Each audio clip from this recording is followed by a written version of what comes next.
If you're buying a home, how would you like to receive a $53,272 savings guarantee in writing? That's right, if you're buying a home, I can actually show you how to save at least that much money on the purchase and financing of a home.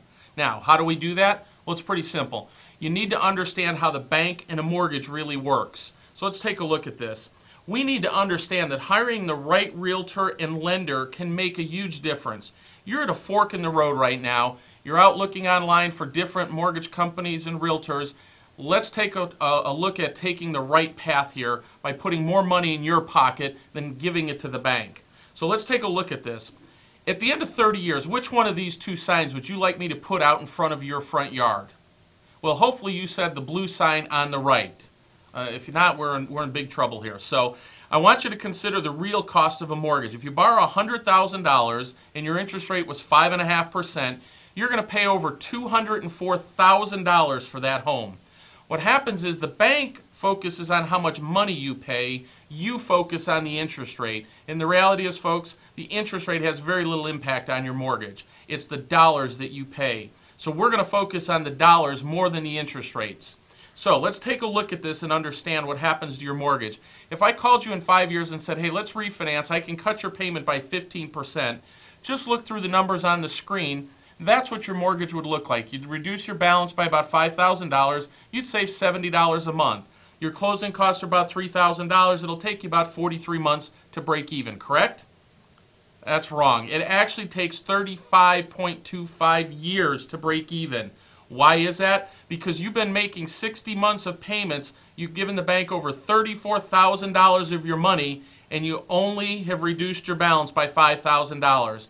So you handed the bank $34,000 of your money for free. So we need to stop that from happening. We don't want you on the little mouse wheel going round and round, never getting ahead. So let's take a look at this. We need to understand, has a lender, a realtor, a financial, or a tax advisor ever shared these facts with you? Well, if not, you've got to ask yourself why. Only two reasons I can think of. Either they don't know or they don't care. The question is, do you really want to be working with them if they don't know this stuff? So let's take a look at a different option.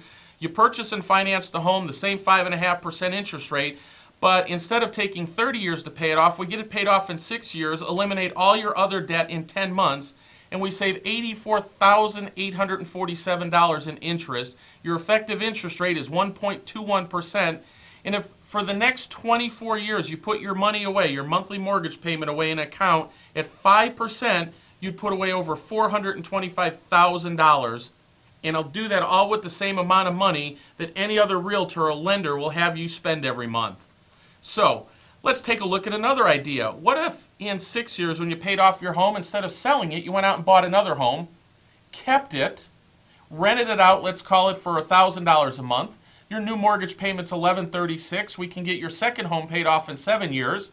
You save $168,000 in interest. How many homes will you buy at 1.274%? And what if we repeated the process every 6 to 7 years? Here's what your real estate plan would look like. You'd own 4 homes now. 1 of them you'd live in, 3 of them you rent out. Now, let's say that you average $1,500 a month in rent. You have a $4,500 per month retirement income plan that's indexed for inflation, because rents go up, don't they, folks? They don't go down. So we're able to take and put a retirement plan in place with you with the same amount of money that anybody else is going to have you spend.